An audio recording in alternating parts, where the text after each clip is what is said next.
Mishnah, Daf, même, Gimel Amud Aleph, bonjour. Donc en haut de la page, Veshachatota. Alors on rappelle qu'on est en train d'analyser toute la avoda de la paradouma. Et on nous a donné en introduction qu'il y a des psukim qui se contredisent. C'est-à-dire au début, on sous-entend quelque chose et puis après, on sous-entend le contraire. Et parfois, non. Bien, on sous-entend quelque chose et on continue à le sous-entendre jusqu'à la fin. On a apporté plusieurs exemples, on va en apporter encore aujourd'hui. Bezrat Hashem. Veshachatota. Donc on a déjà parlé qu'il a apporté la vache rousse et tout. Maintenant il fait la shrita. Shelo yishrot acheret ima.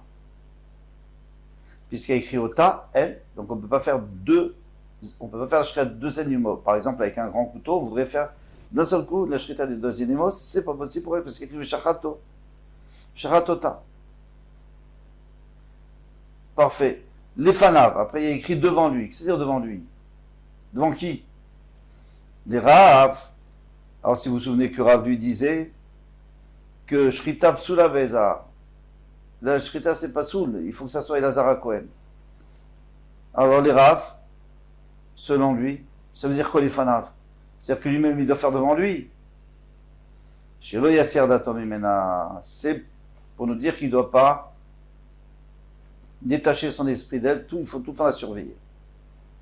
Mais les Shmuel, et d'après Shmuel, ça peut être quelqu'un d'autre, c'est même pas Eliezer. Eh bien, chez Zar Shochet, Velazar Roé. Pour nous a dit devant lui, c'est pour dire que, ok, n'importe qui peut faire le shritin, Israël, mais il faut que Elazar surveille. C'est pour ça qu'il écrit les fanas devant lui. Velakach Elazar, prochain passage. Velakach Elazar Cohen Midama Betzbao. Et Elazar Cohen va prendre de son sang avec son doigt. Alors les Shmuel, d'après Shmuel qui disait que jusqu'à présent, la Shrita c'était même un étranger, un Israël. Alors pourquoi on nous a dit Elazar ici? Il a adoré l'Elazar, c'est pour dire que bon, mais à partir de maintenant, ça ne peut plus être, parce que maintenant on va asperger, tout ça c'est le travail du Cohen. Les Rav, mais d'après Rav, qui lui dit de toute façon, quand on avait dit au début Elazar, c'est pas qu'il faut faire devant Elazar, c'est que lui-même il doit faire la Shrita. Après tu me redis Elazar, de toute façon c'est lui qui fait tout. En miut, ave miut achar miut. C'est-à-dire une négation suivie d'une autre négation. Ven miut achar miut el rabot. Donc puisqu'il y a deux négations, ça va inclure. Donc deux fois moins, ça fait plus. Alors, dans les mathématiques, on comprend très bien. Mais quelle est la logique dans la Torah? La Torah vient te dire Elazar, il faut la Shrita Elazar. La Zrika Elazar. Donc, deux fois Elazar, c'est-à-dire pas Elazar. Comment ça marche? Eh bien, le système il est suivant. Si la Torah vient, elle te dit, la première fois, elle te dit Elazar. Très bien. Il n'y a pas de problème, il faut que ça soit Elazar à Cohen, il n'y a pas de problème. La deuxième fois, elle te dit, il faut que ça soit Elazar à Cohen. Et personne d'autre. Ça sous-entend qu'en vérité, quand il a dit Elazar, c'est pas vraiment Elazar. Alors qui ça peut être? Cohen idiote. Un Cohen, est censé que ça soit un Cohen, mais pas spécialement le Ségam, le second. Voilà. Alors maintenant, vous allez dire, mais alors, la Torah n'avait qu'à pas mettre Elazar et c'est tout. Et j'aurais su que c'était un Cohen normal. Chaque fois qu'on dit ce principe, c'est toujours le même problème. Tu me dis deux fois que Elazar, pour te dire qu'en vérité ça peut être un autre Cohen. Alors dis pas Elazar et c'est tout le monde sait que c'est un Cohen. Dis à Cohen, dis ce que tu veux, mais pas obligé de dire deux fois Elazar pour dire que c'est pas Elazar. Eh bien, la logique c'est comme ça, c'est que la Torah, elle avait peur qu'on trouve un calvachomer, quelque chose, ou quelque chose qui va nous entraîner à dire un autre chat, à dire que ça doit être le Kohen Gadol, ou ça doit être le Sgan Kohen, etc. Donc pour pas qu'on arrive à ça, elle nous met deux négations, et pour nous dire qu'en fait, c'est pas Elazar Cohen, mais ça peut être un Cohen normal. Maintenant, d'après Rav, Mashma motzimide vashma, comme on avait dit hier, c'est-à-dire que, et comme on a introduit aujourd'hui, au début tu me dis que c'est Elazar, que la Shrita c'est un Kohen obligatoire, c'est Elazar à Kohen. Pardon. Tu me dis que ça peut pas être un Zar, ça peut pas être un étranger. Et après tu me dis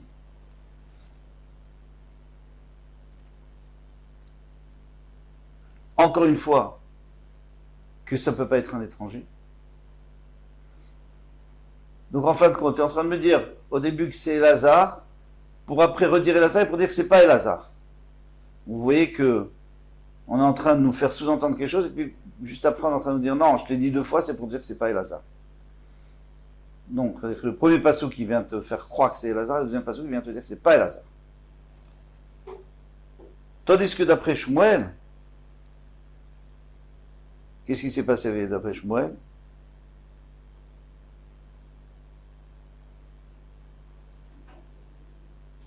Eh bien, jusqu'à présent,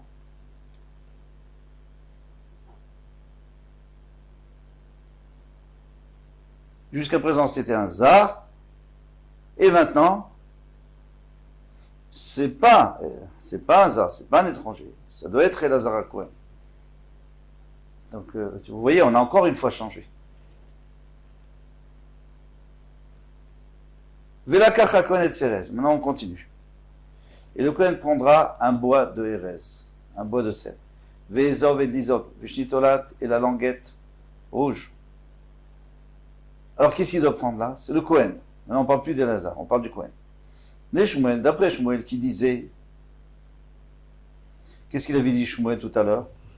Que l'Azar, que le travail avec le sang, c'était Elazar qui devait le faire. Alors maintenant, qu'est-ce qu'on vient nous dire? Afil be Kohen idiot. C'est pour ça que nous a dit le Kohen. Pour dire que c'est un Kohen idiot, un Kohen saint. Les Rav, mais d'après Rav, qui disait que Hazar, c'est n'importe quel Kohen. Ouais, parce qu'il avait fait la négation. Alors, qu'est-ce que tu viens de dire encore un Kohen? Bien sûr, ça y est, je sais que c'est un Kohen. Tout, c'est un Kohen. C'est-à-dire, on a eu besoin, ça le cas, Daramina, j'aurais pu dire Kevan, de la Goufa des Paradino, puisque c'est pas un travail sur la Paradouma. Ici, on prend du bois et on le jette dans le feu, mais ça n'a aucun rapport avec la Paradouma, c'est pour rajouter. Lol, les Kohen, on n'aurait peut-être même pas besoin d'un Kohen. Kamash Malan, ça vient nous en faire entendre qu'il faut tout de même un Kohen idiot. Alors, maintenant, qu'est-ce qui se passe ici? D'après Shmuel, donc au début, tu m'as fait sous-entendre que c'était Eliezer. Maintenant, tu me fais sous-entendre que c'est un Kohen idiot. Donc, on voit bien que, d'après notre principe sur lequel est basé tout un Gemara, c'est qu'au début, on te dit quelque chose, à la fin, on te dit le contraire. D'après Rav, que lui disait que c'était un Kohen idiot, et maintenant, c'est encore un Kohen idiot. Donc, déjà, ici, c'est plus une chose et son inverse, mais c'est un Kohen et un Kohen. Donc, c'est bien. Pour une fois, c'est pas machma le contraire. On continue. Le Chibes Begada va Kohen. Alors, et il va. Alors après, on est toujours dans la suite des psukim. Hein. Vous les avez dans Torah, la suite de psukim.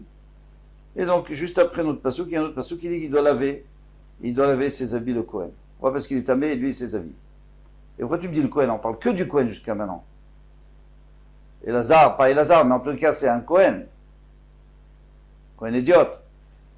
Alors, pourquoi tu me dis encore une fois un Kohen? C'est pour te dire Beki ou no. C'est pour dire que le Kohen, il doit être vraiment comme un vrai Kohen, c'est-à-dire qu'il doit mettre des habits de Keuna. J'aurais pu croire que si c'est pas dans le Beth Amikdash qu'on fait la paradoma, donc il peut faire avec n'importe quels habits. Non. Il doit être habillé Beki ou no, parce que c'est là où il s'appelle un vrai Kohen. Ou alors, notre, parce qu'il y a écrit Begadav à Kohen. Il y a 2 enseignements. Begadav à Kohen, donc on voit bien que le Kohen il doit avoir les Begadim. Puisqu'on a juxtaposé. On continue le prochain pasouk.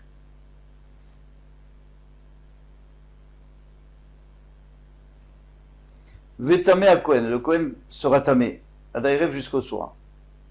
Donc ce Kohen-là, il va au mikvé, mais après, il faut encore qu'il attende de soi. Encore une fois, tu dis à Kohen, on parle du Kohen. Kohen, Bekiuno, les Dorot. Puisque ce Kohen, il est en trop, on va apprendre que pas seulement maintenant, la première paradoma qu'elle avait quelque chose de spécial, c'était les Lazare Kohen, etc. Mais même les paroles qu'on va faire plus tard, dans les autres générations, il faudra aussi mettre des habits de Kohanim pour le faire.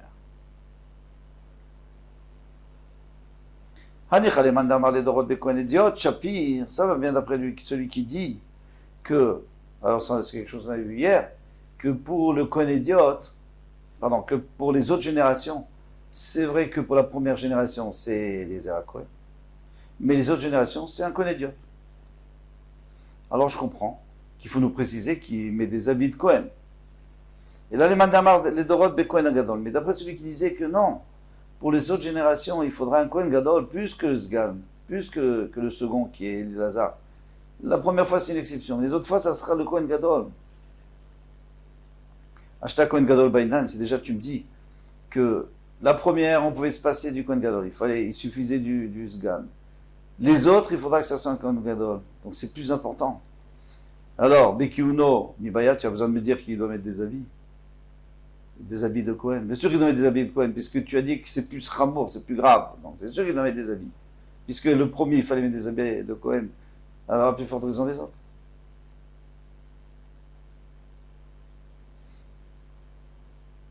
Alors, Agma a dit, c'est vrai, tu as raison. C'était pas la peine de nous le dire.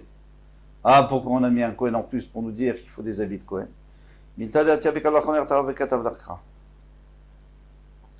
Alors ça, c'est un principe qu'on voit dans Tchoulchas, que même une chose qu'on peut apprendre par Kalvachomer, parce qu'ici il y a un Kalvachomer, tu as raison. Si déjà tu passes d'un Sgan au Kohen Gadol, c'est pas pour enlever les habits quand même. Eh bien, il faut quand même c'est bien de le préciser. Pourquoi? Souvent, on peut apprendre quelque chose d'un Kalvachomer et on le précise. Alors, si c'est une précision qui va prendre plusieurs mots, non, on ne le fait pas. Mais si c'est une précision qui ne va pas prendre, il y a un seul mot, disons, eh bien on le fait. Pourquoi est-ce que la Torah le fait? Parce qu'un Kalvachomer, c'est facile à démonter, avec une pircha, avec une objection. Donc la Torah te dit, moi je te dis clairement, il faut des habits de Kohen, et puis c'est tout. Après, même si tu veux démonter le Kalvachomer, ça ne me dérange pas, de toute façon je te l'ai dit.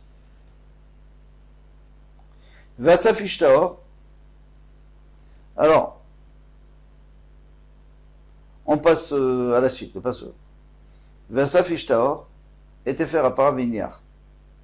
Donc, un homme Tahor, il va rassembler, il va mettre en dehors du Machané, dans un endroit Tahor. Alors déjà, on te dit Ish Tahor. Dis Tahor, tout simplement. Ish, l'Archiret Hazar. C'est pour inclure n'importe qui. Ah non, peu importe, même si c'est un Kohen, un Lévi ou un Israël. Après, pourquoi tu me dis qu'il est Tahor? Puisque de toute façon, toute la paradoma, elle est faite qu'avec du Tahor. Toute la paradoma, elle est faite avec des gens Tahor. C'est horrible.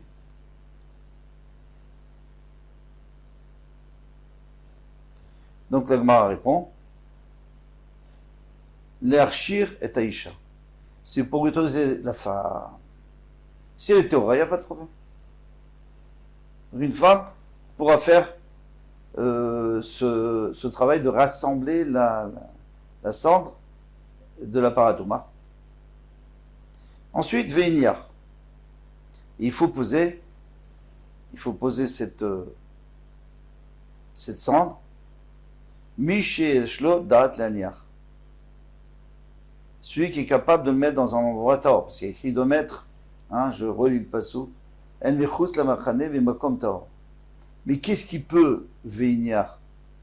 Qu'est-ce qui peut poser en faisant la distinction entre un Makom Tahor et un Makom Tamé? Eh bien, pas le Cheresh, pas le fou. Pas le sourd-muet. Parce que le sourd-muet, il est déconnecté. En tous les cas, dans le temps, il était complètement déconnecté du monde, donc il ne comprend rien. Choter un fou. Le katan est un enfant. Ne réfléchis pas. Shen Baem Dat Laniach, ils n'ont pas suffisamment de réflexion pour mettre dans un endroit Tahor. Alors, Peut-être qu'ils ne savent même pas ce qui est Tahor et qui est Tamé. Nanatan. Donc on voit bien que pour l'instant, celui qui va faire sortir ça, ça sera un homme. Un homme ou une femme, d'accord? Mais en tous les cas, pas quelqu'un qui n'a pas de date, qui a pas de, qui réfléchit pas. Nanatan, on a enseigné là-bas, à Kokcherem et Kadesh. Tout le monde est capable de mélanger l'eau avec la cendre de la vache rousse. C'est là où on va pouvoir asperger et rendre les gens théories. Sauf Cheresh Shotev et Katan. Donc le sourd muet, le fou et l'enfant. Et on a l'habitude de dire Chachou. En initiate, ça va plus vite. Rabbi Yehuda marché avec Katan. Rabbi Yehuda il dit non. Cheresh Shotev, d'accord. Mais le Katan c'est bon. Ou possède Beisha. Mais une femme non. Ou Béandrogynos, un androgène non plus. Alors, l'androgène, je comprends parce que on ne sait pas si c'est un homme ou une femme, d'accord. Alors puisque la femme n'est pas kshera, donc on ne peut pas l'androgène. Et pourquoi on ne parle pas du tum-tum, celui qui est ni l'un ni l'autre? Ou plutôt que c'est caché, donc on ne sait pas, c'est sous la peau. Parce que lui, c'est pas bien de le dire, puisqu'il est safek. Arel, parce que si c'est un garçon, il n'a pas fait la brit mila, bien sûr. Alors, s'il est safek Arel, c'est sûr qu'il ne peut pas faire. Maintenant, on va savoir pourquoi. Hein? On répète. Qu'est-ce que disait Tanakama, donc les Chachamim disaient tout le monde sauf Rachou. Rabbi Yehuda disait non, Katan, il n'y a pas de problème. C'est la femme qui pose un problème. Quelle raison d'Aravan dire Tiv, comme il est écrit, la croule est tamé, mais à farce khatat. Ils prendront pour le tamé, pour rendre pur le tamé, de la cendre du khatat. Et je continue pas souk, Venatan el Mayim Chaim el Keli. Il va mettre dans de l'eau de source dans un Keli. Alors qui est-ce qui fait ce travail? Un art dépasse les larves et Sefa. Ceux qui n'avaient pas le droit de rassembler. Vous vous souvenez qu'on avait vu que ceux qui n'ont pas le droit de rassembler, c'est qui? C'est le Cheresh Shotev Katan. Pashlé Lecha Bekidouche. Donc eux, ils n'ont pas le droit non plus de faire Kidouche.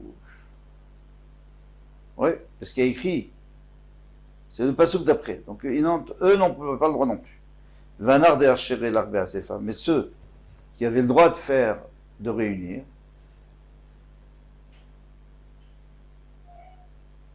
je sais pas, je viens de dire, non, au contraire. Ou alors c'est ce que je viens de dire que on avait vu que tout le monde pouvait réunir, sauf Cheresh Shotev Katan.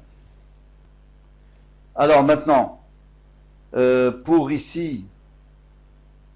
mélanger, c'est la prochaine avoda, eh bien c'est la même chose, selon les chachamim. Ça veut dire tout le monde sauf Cheresh Shotev Katan, mais la femme oui, elle peut. Rabbi Yehuda, et lui qu'est-ce qu'il disait Rabbi Yehuda? Il disait non, la femme non, et le Katan oui. Imken de makra velakar. Alors pourquoi le pasuk Maï velakro, pourquoi le pasuk a dit ils vont prendre? Puisqu'on parlait au singulier jusqu'à présent. Ve'asaf, il faut dire velakar, le même. Celui qui a réuni, il a le droit aussi de mettre de l'eau avec. Maï velakro, pourquoi d'un seul coup on passe au pluriel? Dafilu katan dépasse les lachatan, même le katan qui était pasoul là-bas, acha kacher, ici il devient kacher. Pourquoi? Parce que le katan il est un peu mieux que le fou. Le fou il va toujours rester comme ça. Parce que le katan, petit à petit, il va devenir, va réfléchir. Isha minale. Maintenant, mais la femme. D'accord, le katan peut, et la femme, elle peut pas. Pourquoi elle peut pas? Parce qu'il y a écrit venatan, et il va mettre velo venatna. Il fallait dire venatna, elle a mis, elle met. Pourquoi il? Donc la femme, elle ne peut pas mettre de l'eau. Très bien. Verabanan, le rabbin disait que la femme, elle peut. Ikatavachana velakar venatan, si la Torah avait écrit velakar venatan. Donc velakar venatan, il n'y a pas écrit, il y a écrit velakrou. Mais bon, s'il avait mis velakar venatan, hava amina adeshakil chad veivchad. Donc maintenant, l'histoire de Venatan ou Venatna, c'est pas pour exclure la femme, lui. Lui dit que la femme a le droit. Ils disent, c'est les Chachamim. N'est-ce pas? C'est ce qu'ils avaient dit, les Chachamim. Donc elle a le droit. Alors pourquoi tu m'as dit Venatan? Il dit parce que si elle avait écrit Velakar Venatan, avant j'aurais pu croire à des Shakil Chad, Veifrad. Il faut que ce soit le même qui prend et qui prend la phare et qui le verse avec l'eau, qui le mélange avec l'eau. Katavachmana, c'est pour ça que le Pasuk a écrit Velakrou, et ils vont prendre. Pas quand toi tu dis, ils ont dit Velakrou, c'est-à-dire pour inclure, et après quand tu as écrit Venatan, c'est pour exclure la femme. Non, pas du tout. Pourquoi ils ont changé de Velakrou à Venatan, au lieu de faire Velakar Venatan, ou Velakrou Venatan, ça on aurait pu aussi. C'est pour nous dire que ça peut être n'importe qui. Velakrou, c'est-à-dire il y a 2 personnes qui peuvent prendre, ou 3 personnes. Venatan, il y en a un seul qui met, donc c'est même pas le même. Et pourquoi on n'a pas utilisé alors le même terme Velakrou, et ils ont pris, Venatan, ils ont donné. Avamina des chaque lettré, parce que sinon j'aurais dit, il faut qu'il y ait 2 qui prennent, parce que plus raide c'est au moins 2. Veya vetré, et 2 qui mettent, et les 2 mêmes qui mettent. C'est pour ça qu'on a changé au milieu. Katav Rachamana Velakrou Venatan, la Torah elle a écrit Velakrou, ils prendront et il va donner. Dafiou chaque lettré, Veya Ifra. Même s'il y en a 2 qui prennent, il y en a un qui donne. Et soit il n'est même pas obligé d'être le même, puisque c'est pas les mêmes les 2, alors c'est pas les mêmes un seul aussi. Voilà. Donc maintenant ici, on a appris des psukim qui se suivaient.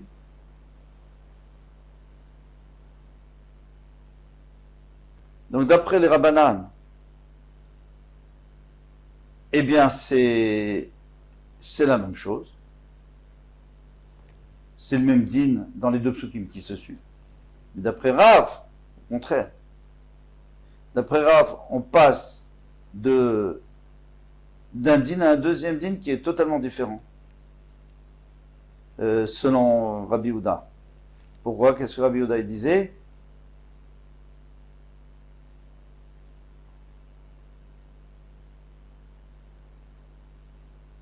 Il est marché de Bikatan. Il permet au Katan que jusqu'à présent on disait que c'était assourd. Donc il y a eu un changement de Mashmaout. Prochain passage. Velakar chezov et aval bamaim ishtaor. Alors maintenant, on a tout prêt, tout est prêt. On prend l'hysope et on l'asperge. Ishtaor, un homme qui est taor. Les Rabbanan, selon les Rabbanan, pourquoi tu as dit ish? Parce que ish velo isha. Un homme et pas une femme. Taor, pourquoi tu dis taor? Les archireta kata. C'est pour rendre kasher le kata. Donc vous voyez très bien que les Rabbanan, maintenant ils changent.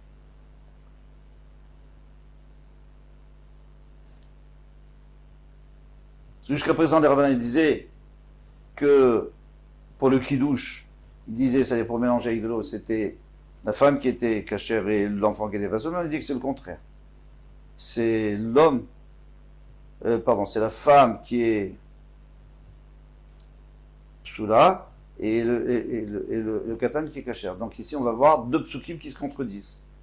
Au début, on sous-entend une chose et dans le deuxième, on sous-entend autre chose, mais c'est pas un problème. De toute façon, c'est jamais un problème puisque ça parle d'autre chose. Là-bas, ça parle de kidouche, ici, ça parle d'asperger. Ou le Rabbi Houda, et selon le Rabbi Houda, ish velo katan. Puisqu'il y a écrit ish, c'est pas un petit. Taor, l'erchir et taïcha pour permettre à la fin. Et donc les Rabbi Houda, qu'est-ce qu'il disait avant? Il disait que la femme ne pouvait pas et que l'enfant il pouvait. Donc la femme, Rabbi Houda aussi il inverse. Il inverse, il fait exactement le contraire.